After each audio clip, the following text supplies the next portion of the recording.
It is one set. 这种没有。 1, 2, 3, 4, 这 5, 是一套的。哦，它是一个系列的是吧？ 7. One set is 7. 这个长手几个颜色来的？黄油啊。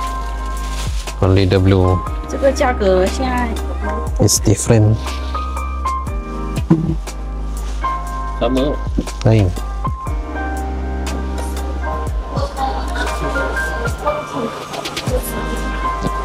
The size also different, right? Just now they got which? This is 30 cm, right?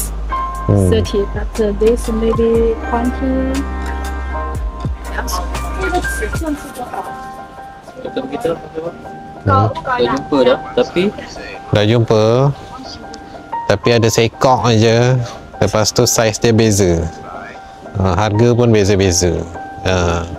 Jadi nak cari yang betul customer nak tu memang mencabar sikit. So kita kena pergi cari tempat lain. kenapa saiz dia kecil ni? Ni saiz dia, Doktor nak besar lagi. saiz dia gemuk. Kita nak kurus. Jadi dia lain sikit. Ni gemuk buncit. Gemuk buncit. Jadi nak outsourcing, satu hari dah habis satu bangunan. So esok hari bangunan lain pula. Itulah kerja outsourcing. Bukan mudah, tapi menyeronokkan. Mencabarlah, tapi menyeronokkan. Bila kita dapat balik, memang ada hasil. Sales meningkat.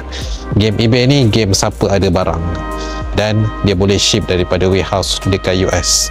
So barang-barang macam ni lah yang diminish value, dikecualikan untuk seller Malaysia.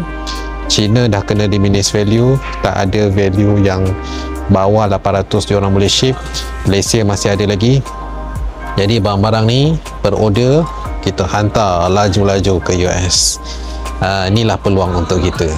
Yang penting kena pandai cari peluang. Okey.